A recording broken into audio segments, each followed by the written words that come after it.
दोस्तों नमस्कार। महाराष्ट्र और झारखंड के चुनाव प्रचार का आज आखिरी दिन था। चुनाव प्रचार खत्म हो चुका है। परसों यानी 20 तारीख को वोटिंग होगी और फिर 23 को नतीजे आएंगे। आज क्या हुआ है और राहुल गांधी ने आज एक नए भाषा का इस्तेमाल किया अपनी राजनीति में, इसके बारे में चर्चा करूंगा। फिर चुनाव का विश्लेषण और पहुंचेंगे कि कैसे राजनीति की दिशा को राहुल गांधी धीरे धीरे मोड़ने में कामयाब होते हुए दिख रहे हैं। तो पहले जरा आइए, आज राहुल गांधी ने क्या किया। राहुल गांधी की बात मैं इसलिए कर रहा हूं क्योंकि मोदी जी देश के बाहर हैं, विदेश यात्रा पर हैं। अमित शाह ने भी चुनाव प्रचार छोड़ दिया।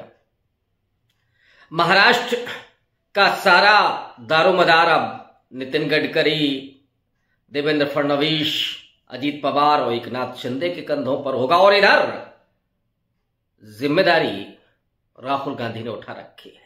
हालांकि वयोवृद्ध बहुत अनुभवी नेता कांग्रेस पार्टी के राष्ट्रीय अध्यक्ष मल्लिकार्जुन खड़गे भी कदम से कदम मिला करके एक नौजवान नेता की तरह लगातार नरेंद्र मोदी पर ही नहीं बल्कि योगी आदित्यनाथ पर भी अटैक कर रहे हैं।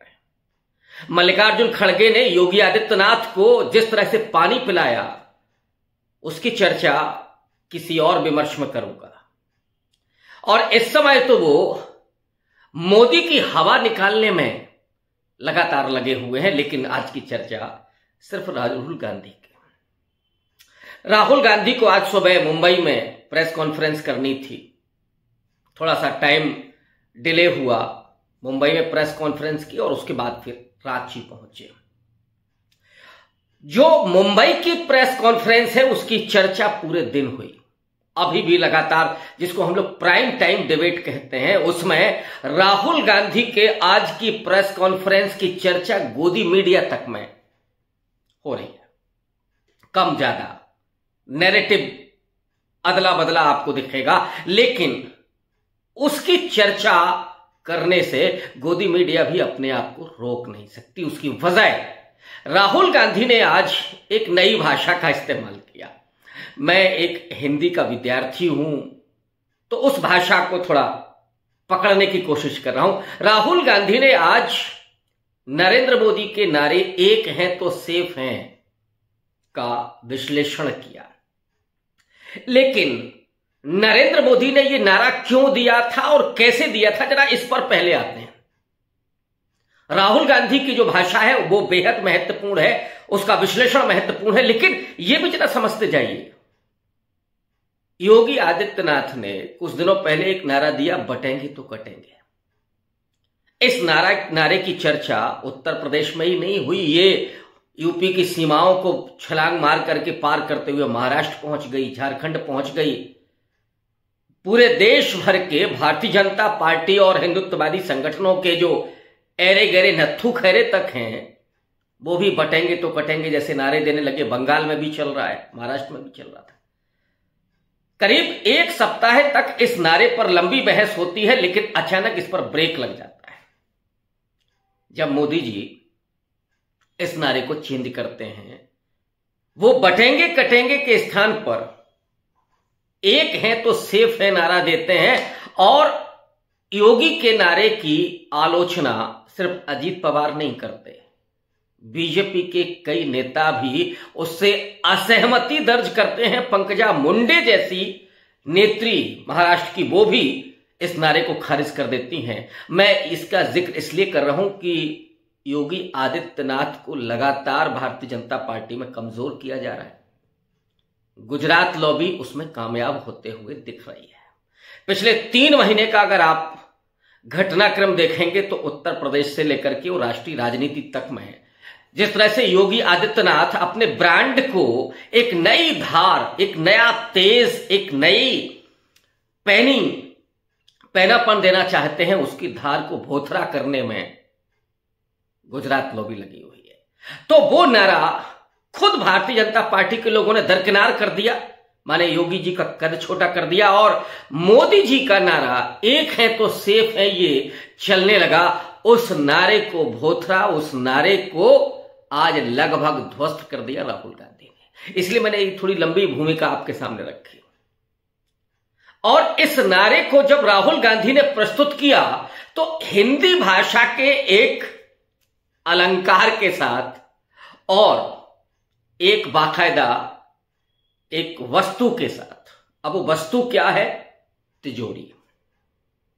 तिजोरी का मिडिल क्लास के जीवन में बड़ी भूमिका है, और चोरों के लिए भी तिजोरी, धन्ना सेठों के लिए भी तिजोरी। लेकिन मोदी जी का नारा है एक है तो सेफ है। राहुल गांधी ने मुंबई की प्रेस कॉन्फ्रेंस में तिजोरी से पर्दा हटाया, सेफ अंग्रेजी में, और उस तिजोरी को जब उन्होंने खोला तो उसमें निकला एक पोस्टर, उसके पीछे एक और पोस्टर। एक पोस्टर पहला वाला जिसमें मोदी साहब और अडानी साहब दोनों हैं और लिखा है एक है तो सेफ है। एक दूसरा पोस्टर जिसमें धारावी का पूरा नक्शा है। अब राहुल गांधी इसको जोड़ते हैं। अब इसके दो अर्थ हैं। श्लेष अलंकार, अगर हिंदी में आपकी दिलचस्पी होगी तो आप जानते होंगे कि श्लेष अलंकार दरअसल एक शब्द के कई अर्थ देता है, उसे श्लेष अलंकार कहते हैं, उस वाक्य में या छंद में। यहां राहुल गांधी ने जो कहा कि मैं विश्लेषण कर रहा हूं एक है तो सेफ है, अब इसके दो अर्थ कैसे निकल रहे हैं? राहुल गांधी ने कहा कि एक है, कौन एक है? नरेंद्र मोदी और अडानी साहब। जब एक है तो सेफ है माने सुरक्षित है। लेकिन दूसरा अर्थ ज्यादा महत्वपूर्ण है कि एक है तो सेफ है माने अगर ये दोनों एक हैं तो फिर तिजोरी है, अडानी साहब की भरी हुई है, और उस तिजोरी को कभी कभी मोदी जी भी खोल लेते हैं। 2019 तक भारतीय जनता पार्टी के तमाम नेता कार्यकर्ता और वो 2 रुपए में ट्वीट करने वाले भी, जब भ्रष्टाचार की बात होती थी, आजकल तो भ्रष्टाचार गायब ही हो गया, लेकिन असल में भ्रष्टाचार संस्थागत हो गया। भ्रष्टाचार बेइंतहा है। आप चाहे उत्तर प्रदेश में हो, मध्य प्रदेश में हो, किसी भी राज्य में बैठे हो, महाराष्ट्र में हो, झारखंड में हो। झारखंड में इसलिए कह रहा हूं कि वहां पर भारतीय जनता पार्टी का पूरा खेला आप देखिएगा। बीजेपी जिन जिन राज्यों में सत्ता में है, भ्रष्टाचार सिर्फ पैसे का ही नहीं होता, वो भी कि कैसे हेमंत सोरेन को कमजोर करने के लिए एक पूर्व मुख्यमंत्री से बयान दिलवाया गया। तो जो संस्थागत भ्रष्टाचार हुआ, और इतना ज्यादा कि आप तमाम प्रतियोगी परीक्षाओं के पेपर लीक हुए, कोई नहीं पकड़ा गया। पुलवामा में कितने शहीद हो गए हमारे भारतीय सैनिक, लेकिन पता ही नहीं ये सारा भ्रष्टाचार कैसा है। तो क्या कहते थे वो 2 रुपए में ट्वीट करने वाले कि साहब मोदी जी किसके लिए कमाएंगे, मोदी जी के तो कोई है ही नहीं। बाद में पड़ताल हुई तो उनका पूरा परिवार निकल आया, फिर शादी भी निकल आई, पत्नी भी है बगैर तलाक किए हुए और अकेले रहना है, वो उनका निजी मामला है। लेकिन ये कहना कि मोदी जी किसके लिए कमाएंगे, तो कांग्रेस के नेताओं ने कहा, पूछा, शोले फिल्म में गब्बर सिंह है, डाकू है, उसका भी कोई परिवार नहीं है, मोदी जी का तो कम से कम परिवार है। वो गब्बर सिंह किसके लिए लूटता था जब उसके कोई नहीं था? तो ये लूट कहां जा रही है? और अब आज राहुल गांधी ने उसको एक्सपोज कर दिया कि असल में नरेंद्र मोदी के जरिए जो लूट तंत्र पूरा कायम हुआ है, जो उसमें लूट का माल जा कहां रहा है, किसकी तिजोरी भर रही है। मैं पहले भी अपनी वीडियोस में इस बात को बताता रहा हूं कि सबसे ज्यादा बिलियनियर की संख्या कोरोना काल से अब तक बहुत तेजी से बढ़ी है भारत में, और दुनिया के तीसरे नंबर पर है बिलियनियर्स की संख्या में, अमेरिका, चाइना, फिर भारत। लेकिन सबसे ज्यादा गरीबी, भुखमरी, कुपोषण इसी देश में। कई बार तो सहारा अफ्रीकन देशों से भी बदतर स्थिति, पर कैपिटा इनकम में आप बांग्लादेश से बुरी स्थिति, श्रीलंका से बुरी स्थिति। महंगाई के मामले में आप हुज्जत करते हैं पाकिस्तान के साथ। पाकिस्तान की क्या हैसियत है, वो एक संप्रभु राष्ट्र है, लेकिन बहुत इकोनॉमी छोटी है उसकी। मैं किसी भी राष्ट्र की अवहेलना नहीं करना चाहता, लेकिन भारत के सामने उसकी हैसियत क्या है। अब आप जब ये पूछते हैं कि साहब मोदी जी किसके लिए कमाएंगे, तो राहुल गांधी ने वो बाकायदा बताया कि ये जो एक हैं तो सेफ हैं, एक हैं तो सुरक्षित हैं, और एक है तो तिजोरी है, और उस तिजोरी में 1 लाख करोड़ का व्यापार है, धंधा है। गुजरातियों का धंधा बहुत फेमस है, और गुजरातियों का धंधा इतना फेमस है कि यूपी बिहार से भी बेचारे गरीब नौजवान पढ़ाई लिखाई छोड़ करके धंधे पर जाते हैं। कहां जाते हैं? सूरत जाते हैं, अहमदाबाद जाते हैं, कभी मुंबई जाते हैं। तो गुजरात का धंधा तो बहुत बड़ा है, वो इतना चोखो धंधा है कि ये धंधा दिल्ली में भी चल रहा है, और कभी कभी तो ये तड़ी पार हो जाता है। देश की सीमाओं के पार मेहुल चौकसी और नीरव मोदी सब चले गए वहां धंधा करने के लिए। इधर अडानी साहब धंधा करते करते दुनिया के 3रे नंबर के अरबपति हो गए। मोदी जी की मंशा है अपने यार को दुनिया का सबसे धनवान बनाना, लेकिन लानत है उस हिंडनबर्ग की रिपोर्ट पर।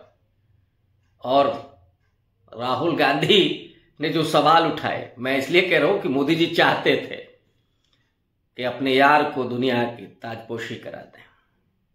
लेकिन बहरहाल थोड़ा सा मजाक में मैंने कहा, लेकिन बेहद चिंताजनक बात है, बहुत गंभीर बात है कि एक पूंजीपति पूरे देश को लूटने पर आमादा है और प्रधानमंत्री उसके लिए सत्ता बना रहा है, उसके लिए बेच रहा है, देश को बेच रहा है, धारावी को बेच रहा है, मुंबई एयरपोर्ट बेच रहा है, लखनऊ एयरपोर्ट बेच रहा है, कोयला की माइंस बेच रहा है, वो बिजली घर बेच रहा है, सड़कें, रेलवे स्टेशन सब बेच दे रहा है। बेच क्या दे रहा है? कौड़ियों के दाम पर उसको दे रहा है। इस देश को इतना तो शायद अंग्रेजों ने भी केंद्रीकृत करके नहीं लूटा होगा। अंग्रेजों ने थोड़ा वक्त लिया लूटने में, लेकिन मोदी जी ने तो 10 साल में ही इस देश को गुजराती उपनिवेश में तब्दील कर दिया। अयोध्या में राम वन गमन पथ, सारे पथ, सारे होटल, बहुत सारी दुकानें, यहां तक कि साइकिल स्टैंड का ठेका भी गुजरातियों के हाथ में। काशी विश्वनाथ मंदिर में कॉरिडोर का ठेका। अब तो सुन रहे हैं कि जो प्रसाद बन रहा है उसका ठेका भी एक गुजराती कंपनी के हाथ में। तो काशी के लोग जो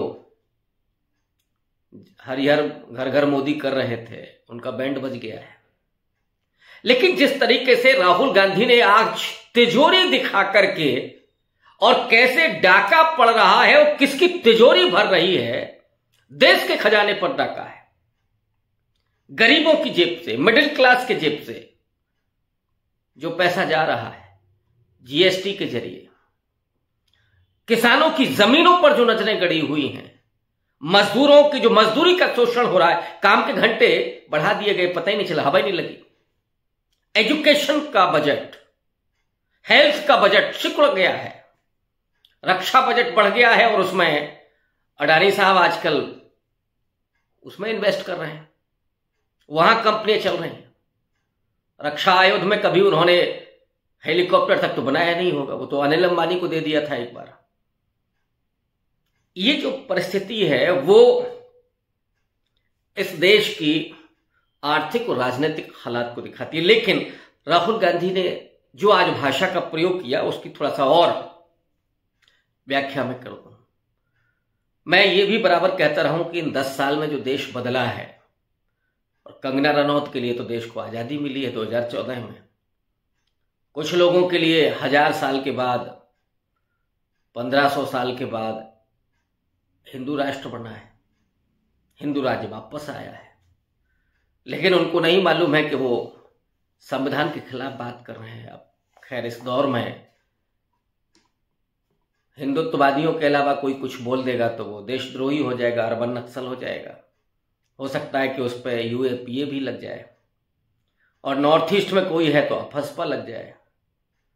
लेकिन हिंदुत्ववादी कुछ भी बोल सकता है, आरक्षण को गाली दे सकता है, और बाबा है तब तो फिर पूछना ही क्या है। वो जाति के आधार पर गालियां भी दे सकता है और आरक्षण को भी खत्म करने की मांग कर सकता है। हिंदू राष्ट्र बनाने का तो पूरा ध्वज फहराया जा रहा है, एक अदना सा बाबा बन गया है, लोगों का सब कुछ बता रहा है। इसको ही क्यों नहीं प्रधानमंत्री बना दिया जाए जो देश की पूरी समस्या ही खत्म कर दे। अगर वो इतना ही सब कुछ जानता है तो जरा पुतिन के सामने कर दीजिए कि पुतिन क्या मन में चल रहा है, इधर ट्रंप के मन में क्या चल रहा है भारत के प्रति। ये तो नुस्खा देना चाहिए कि मोदी जी ताकि विदेश नीति तय करें, अब उसी के आधार पर तय करें, विपक्ष का भी बता दे कुछ। ये जो ढोंग है इस देश का, जो अंधविश्वास है, ये संविधान के खिलाफ है। भारत का संविधान वैज्ञानिक चेतना के डेवलपमेंट की बात करता है, अंधविश्वास को दूर करने की बात करता है। बहरहाल राहुल गांधी की भाषा पर आते हैं, और भाषा जिस तरह की विभाजन, मैं बीजेपी और आरएसएस की राजनीति को 4 शब्दों में व्याख्यायित करता हूं: विभाजन, नफरत, भय और हिंसा। ये 4 तत्व हैं जो भारतीय जनता पार्टी के जड़ में, मूल में, इनके जरिए ही वो सत्ता हासिल करती है, एक नैरेटिव खड़ा करती है। विभाजन वो जाति के आधार पर भी होता है, धर्म के आधार पर भी होता है। लोगों के भीतर नफरत जाति के आधार पर भी और धर्म के आधार पर भी, भय का माहौल भी, हिंसा का माहौल भी इसी के जरिए बीजेपी, खास करके नरेंद्र मोदी, अमित शाह पैदा करते हैं। योगी आदित्यनाथ की तो बात ही अलग है। और एक और असम का मुख्यमंत्री, वो और बड़ा वाला है, मेरे मन से बड़े वाले हैं, निकल ही नहीं रहा है, मैं क्या करूं। राहुल गांधी ने इस भाषा को बदला है। राहुल गांधी ने उस नफरत और हिंसा की भाषा को तब्दील किया है प्रेम की भाषा में। 2.5 आखर प्रेम के पढ़े सो पंडित हुए, कबीर का जो उद्देश्य था, कबीर का जो मैसेज था। राजनीति में जिस तरह की कटुता आ गई थी, जिस तरह से विपक्ष को खत्म करना, जो विरोध में खड़ा हो उसको ही नेस्तनाबूद करना, इतना भय व्याप्त हो गया था और आपस में इतनी ज्यादा नफरत और हिंसा की प्रवृत्ति पैदा हो गई थी कि राहुल गांधी ने अपनी उस पूरी भारत जोड़ो यात्रा के जरिए उस भाषा को, उसकी आशंका को, उसके डर को, उस चुप्पी को दूर करने की कोशिश की और नरेंद्र मोदी की भाषा पर लगातार अटैक किया। नफरत के बाजार में मोहब्बत की दुकान खोलना है। और अब तो वो हिंदी साहित्य तक चले आए, श्लेष का इस्तेमाल कर रहे हैं। थोड़ी सी बात अब चुनाव की, महाराष्ट्र और झारखंड में क्या होने जा रहा है। मैं कोई भविष्यवाणी नहीं करूंगा, न करता हूं। जो जमीनी परिस्थितियां हैं उसके आधार पर महाराष्ट्र के विषय में भी बता सकता हूं और झारखंड के विषय में भी एक आपको विश्लेषण कर सकता हूं। महाराष्ट्र में महाविकास आघाड़ी की परिस्थितियां बेहद मजबूत है। उद्धव ठाकरे ने आज जिस तरह से अटैक किया है नरेंद्र मोदी पर, अमित शाह पर, उद्धव ठाकरे के लिए नरेंद्र मोदी ने कहा था कि वो बाला साहब ठाकरे की नकली संतान है। उद्धव ठाकरे ने आज पूछा कि जब मैं दिल्ली गया था और नरेंद्र मोदी को अपनी कलम से लिख करके कि वही प्रधानमंत्री होंगे, ये जब मैंने लिखा था, तब नरेंद्र मोदी ने क्यों नहीं देखा कि मैं बाला साहब ठाकरे का असली बेटा हूं कि नकली बेटा हूं। जब अमित शाह हमारे घर आए थे और जिस घर को वो मंदिर कहते हैं अपने लिए, जब वो इस घर में आकर के उन्होंने इस दहलीज पर नाक रगड़ी थी, तब अमित शाह को क्यों नहीं याद था कि ये उद्धव ठाकरे बाला साहब ठाकरे का नकली बेटा है कि असली बेटा है। जिस सभा में थे उद्धव ठाकरे, वो मुसलमानों के बस्ती में थी। उन्होंने पूछा कि मैं तो बाला साहब ठाकरे का बेटा हूं। मुसलमानों के साथ लगातार उनका संघर्ष रहा उस मुस्लिम कट्टरता के खिलाफ, लेकिन ये मुसलमान भाई भी मुझे बता सकते हैं कि मैं बाला साहब ठाकरे की असली संतान हूं कि नकली संतान हूं। उद्धव ठाकरे ने कहा कि मेरे माता पिता दोनों का अपमान हुआ है और इसका बदला महाराष्ट्र की जनता लेगी। महाराष्ट्र में शिवाजी महाराज की धरती है वो, अंबेडकर, ज्योतिबा फूले, शाहू जी महाराज, इनकी धरती है वो। और उस धरती पर विश्वासघात कतई बर्दाश्त नहीं किया जाता। तमाम कंपनियां उठाकर के नरेंद्र मोदी गुजरात ले गए, बेरोजगार किया महाराष्ट्र के नौजवानों को। इधर जो शिवसेना और एनसीपी को तोड़ा उसकी गद्दारी का भी सिला मिलना है, एंटी इनकम्बेंसी है, आपस में टूट है, फूट है। अजीत पवार कुछ और कह रहे हैं, एकनाथ शिंदे कुछ और कह रहे हैं, देवेंद्र फडणवीस कुछ और कह रहे हैं, तो कोई तालमेल नहीं है। मोदी और अमित शाह दोनों निकल गए महाराष्ट्र छोड़ करके, तो परिस्थितियां वहां विपरीत हैं। झारखंड में कांटे का मुकाबला है, देखना होगा कल। शुक्रिया।